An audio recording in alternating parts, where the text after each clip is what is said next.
আপুনি যদি অকণমান সময় নিয়মীয়াভাৱে আপোনাৰ শিশুটোক দিয়ে তেতিয়াহ'লে সেই শিশুটোৱে শক্তিশালী শৰীৰ আৰু আকাশৰ নিচিনা এটা শান্ত মন লাভ কৰিব পাৰিব। আজি আমি আপোনাক কৰি দেখুৱাম কেইটামান যোগাভ্যাস যিকেইটা নিয়মীয়াভাৱে কৰিলে আপোনাৰ শিশুটিয়ে এটা সুন্দৰ শৰীৰ আৰু মন লাভ কৰিব পাৰিব।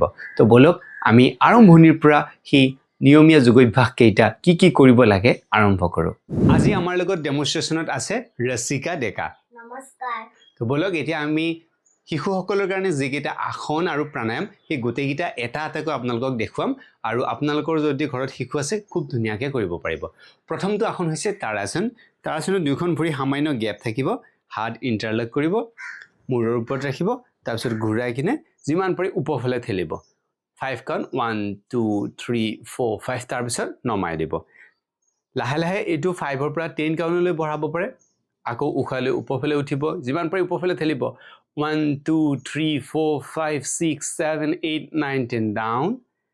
আকৌ এবাৰ উশাহ ল'ব, লাহে লাহে ওপৰফালে উঠাব গেৰুৱা আৰু হাত ওপৰফালে ঠেলিব। 1 2 3 4 5 6 7 8 9 10 ডাউন। ৰিলেক্স। এনেদৰে বৃক্ষাসন 3বাৰ কৰিব। ইয়াৰ ফলত কি হয়, ওখ হোৱাত সহায় কৰে শিশুটোৰ আৰু মনোযোগ শক্তিও বাঢ়ে আৰু ভৰিৰ ষ্টেণ্ড বাঢ়ে। ইয়াৰ পিছত হৈছে বৃক্ষাসন। বৃক্ষাসন প্ৰথমতে আমি বাওঁ ভৰি ওপৰলৈ উঠাম। যদি শিশুজনে অসুবিধা পায় এনেকৈ বেলেঞ্চ ৰাখিব, তেতিয়া ৱালৰ ছাপৰ্ট লৈও কৰিব পাৰে। তাৰপিছত হাত নমস্কাৰ দি ওপৰফালে ঠেলিব যিমান পাৰি। তো প্ৰথম অৱস্থাত আপুনি কি কৰিব, এনেদৰে অলপ সময় তেওঁক ধৰিব হাতখনত আৰু সন্মুখৰ যিকোনো এটা পইণ্টত চাই থাকিব দিব আৰু হাত ওপৰফালে টানিব। তাৰপিছত এনেদৰে ধৰিব 5 কাউণ্ট 1 2 3 4 5। তাৰপিছত তেওঁক থাকিব দিব 6 7 8 9 10। তেনেদৰে বেলেঞ্চ আহি যাব। ঠিক তেনেদৰে অপজিট লেগতো আকৌ দ্বিতীয়খন ভৰিত আকৌ উঠাব। এইবাৰ সেইখন ভৰিত হাত নমস্কাৰ দি ওপৰলৈ উঠাব 5 কাউণ্টত 1 2 3 4 5। তাৰপিছত পাৰিলে 6 7 8 9 10। ৰিলেক্স। তো তেনেদৰে বেলেঞ্চ কিছুদিনৰ পিছত আকৌ আহি যাব। আকৌ এবাৰ এইখন ভৰি অ'কে আপ 1 2 3 4 5 6 7 8 9 10। অপজিট লেগ, হাত ওপৰত, উশাহ নিশাহ স্বাভাৱিক। এনেদৰে আপুনি অকণমান ধৰি ল'ব। তাৰপিছত বেলেঞ্চটো নিজে নিজে আহি গ'লেতো ধৰিব নালাগে, নাহিলে জাষ্ট অকণমান সময় এনেকৈ ধৰিব। 1 2 3 4 5 6 7 8 9 10। তো এখন ভৰিত এবাৰ তেনেদৰে এটা ছেট হ'ল। তেনেদৰে 3টা ছেট 5ৰ পৰা 10 ছেকেণ্ড সময় থাকিব। ইয়াৰ ফলত কি হয়, মনোযোগ শক্তি বাঢ়ে, একাগ্ৰতা বাঢ়ে আৰু ভৰিৰ ষ্টেণ্ড বাঢ়ে, ভৰি শক্তিশালী হয়। আৰু এইখিনি সময়ত তেওঁলোক অলপ স্বভাৱতে অলপ চঞ্চলামিটো বেছি থাকে, কিন্তু বৃক্ষাসনটো কৰিলে সেই চঞ্চলামিটো অকণমান কমে আৰু শিশুজন অকণমান স্থিৰ হয়। তাৰপিছত ইয়াৰ পিছত আহিব উষ্ট্ৰাসন। উষ্ট্ৰাসনটো বহুত উপকাৰিতা আছে। প্ৰথমতে আমি কৰিম, তাৰপিছত আপোনালোকক উপকাৰিতাকেইটা ক'ম। প্ৰথমতে দুয়োখন ভৰি গেপ থাকিব। এইটো 2টা ষ্টেপ আছে, 2টা মানে মেইন 3টা ষ্টেপ। ইয়াতে ভৰি এনেকৈ ৰাখিব পাৰে, হাত কঁকালত ৰাখিব পাৰে। যদি বেছি ষ্টিফ থাকে শিশুটোৰ, উশাহ লৈ যাব, উশাহ এৰি আহিব। তাৰপিছত যদি ষ্টিফনেছ কম আছে তেতিয়াহ'লে ভৰি এনেকৈ উঠাব। উঠাই প্ৰথমতে সোঁ হাত বাওঁ হাত আৰু মূৰ পিছফালে। তাৰপিছত 5ৰ পৰা 10 ছেকেণ্ড সময় আকৌ আহিব। আৰু এইটো ৰচিকা যিটো কৰিলে সেইটো ফাইনেল প'জ। ফাইনেলত ভৰি পূৰা চিধা থাকিব, এনেদৰে হাত সন্মুখত। আকৌ এবাৰ দেখাই দিছোঁ। প্ৰথমতে সোঁ হাত লৈ যাব, যিকোনো এখন হাত লৈ যাব, তাৰপিছত বাওঁ হাত লৈ যাব, তাৰপিছত মূৰ পিছফালে। প্ৰথম অৱস্থাত আপুনি এনেদৰে অলপ ছাপৰ্ট ৰাখিব যাতে কঁকালটো এনেকৈ পিছফালে পৰি নাযায়। আপুনি অলপ সময় এনেকৈ ছাপৰ্টত থাকিব। যেতিয়া তেওঁ নিজে পাৰা হ'ব, তাৰপিছত আপুনি লাহে লাহে এনেকৈ এৰি দিব। এইটো 5 ছেকেণ্ড সময় থাকিব। ইয়াৰ ফলত কি হয়, উষ্ট্ৰাসনৰ ফলত আমাৰ লাংছ এক্সপাণ্ড হয়, যাৰ ফলত শিশুটোৱে ছাফিচিয়েণ্ট অক্সিজেন ল'ব পাৰে আৰু ডাঙৰ অৱস্থাতো এইটো কৰিব পাৰে ধুনীয়াকৈ। আৰু ইয়াৰ আৰু এটা কোৱালিটি হ'ল যে মেমৰি পাৱাৰ ইম্প্ৰুভ কৰাত সহায় কৰে আৰু ৱেডাৰ ৰেজিষ্টেণ্ট কেপাচিটি বাঢ়ে। যেনে গৰমৰ পৰা ঠাণ্ডা গৈছে, ঠাণ্ডাৰ পৰা গৰম আহিছে, এই যে ৱেডাৰ চেঞ্জ হয়, সেই চেঞ্জ হ'লে কিছুমান শিশু বা ডাঙৰ মানুহেও সেইটো পটককৈ এডজাষ্ট নহয়, বিভিন্ন ৰোগত আহে গতিকে এই আসনটো কৰিলে তেওঁ ৱেডাৰ ৰেজিষ্টেন্ট কেপাচিটিটো বাঢ়ে তাৰপিছত ইটোৰ পিছত শশাংকাসন বা বালাসনটো কৰিব পাৰে বজ্ৰাসনত বহিব এনেদৰে এইটো গ্যাপ কৰিব নালাগে এইটো ক্লোজ কৰিব হাত ওপৰত সন্মুখত থৈ লাহে লাহে সন্মুখত ঢালি যাব কপাল মজিয়াত লগাব উশাহ নিশাহ স্বাভাৱিক এনেদৰে কপাল মজিয়াত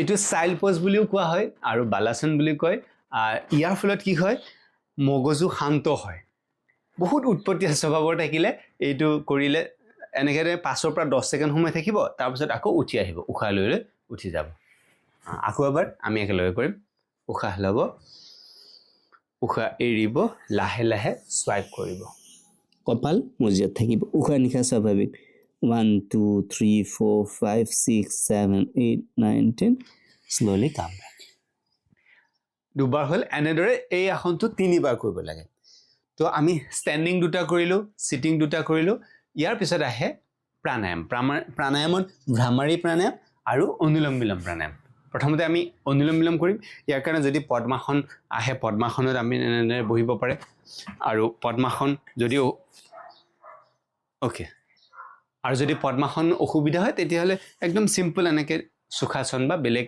বজ্ৰাসনতো বহিব পাৰে তো প্ৰথম অনুলোম বিলোমৰ কাৰণে এখন হাত জ্ঞানমুদ্ৰাত থাকিব আঁঠুৰ ওপৰত আৰু এইখন হাত বিষ্ণু মুদ্ৰা বুলি কয় এইটো right index middle finger close আৰু বুঢ়া আঙুলিৰে সোঁ নাক বন্ধ কৰিম বাওঁ নাকে উশাহ ল'ম চকু বন্ধ থাকিব বাওঁ নাক বন্ধ কৰি সোঁ নাকে উশাহ এৰিম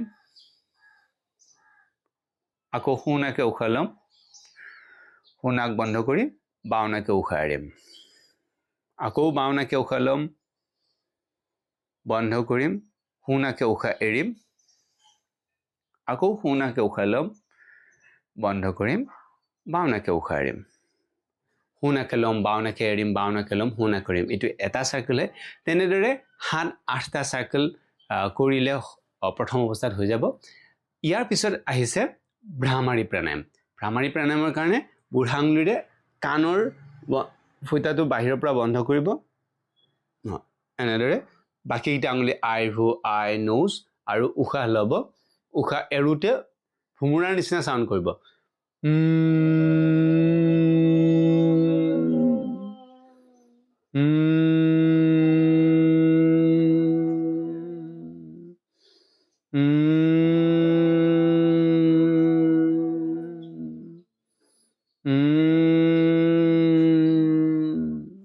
ৰিলেক্স এনেদৰে প্ৰথম অৱস্থাত 5 বাৰ মান কৰিলে হ'ব লাহে লাহে বঢ়াই ইয়াক 10 বাৰলৈ কৰিব পাৰে ভ্ৰামাৰীৰ পিছত 5 টাইম ওম চেণ্টিং এইটো হাত আকৌ জ্ঞানমুদ্ৰা লাগিব পিঠি চিধা থাকিব দীঘলকৈ উশাহ ল'ব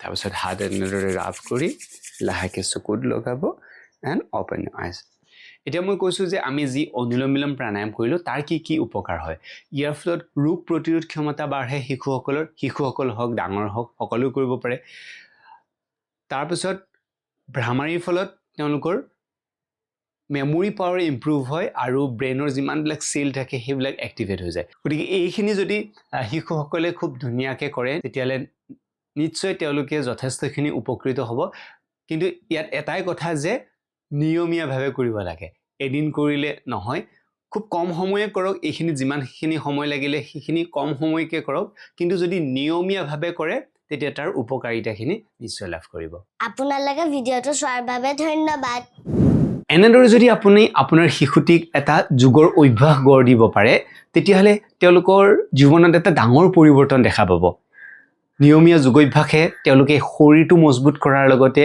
মনটো যথেষ্ট শক্তিশালী হ'ব আৰু তেওঁলোকৰ বুদ্ধি প্ৰখৰ হ'ব সেয়ে আপুনি আজিৰ পৰাই এই নিয়মীয়া যোগ অভ্যাস কেইটা শিশুসকলৰ লগত আৰম্ভ কৰক প্ৰথম অৱস্থাত তেওঁলোকক অকলে কৰিব এৰি দিলে হয়তো নকৰিব পাৰে সেইবাবে আপুনি যদি তেওঁলোকৰ লগত থাকি কিনে কৰে আপুনি নিজে কৰে তেতিয়াহলে আপোনাক দেখি তেওঁলোকেও কৰিব ধৰিব আৰু এই যোগ অভ্যাস হৈছে আমাৰ এটা ভাৰতীয় কালচাৰ আমাৰ আগতে ঋষিমুনি সকলে এই যোগ অভ্যাস দিছিলে আৰু এই যোগৰ বলতে বিভিন্ন অসাধ্য কাম মানুহে কৰিব পাৰে এটা পুনৰ এটো মানুহৰ মাজত সজাগতা আহিছে এতিয়াও যদি আপুনি নকৰাকে থাকে তেতিয়াহলে আমাক পাপে চব পিছত কাৰণ আমি ইমান ডাঙৰ বস্তু এটা জানিও যদি আমি হিহঁতক নিদিও এতিয়া বাহিৰা দেশত মানুহে যোগ অভ্যাস কৰিব আৰম্ভ কৰিছে বাহিৰা দেশৰ ল'ৰা ছোৱালীয়ে নিয়মীয়াভাৱে কৰিব ধৰিছে কিন্তু আমাৰ এই কালচাৰ এটা যদি আমি তাক ধৰি নাৰাখো তেতিয়া ইমান ডাঙৰ অপৰচুনিটি এটা হয়তো হেৰাই যাব পাৰে আৰু যোগ অভ্যাসে আমাৰ সাটল লেভেলত কাম কৰে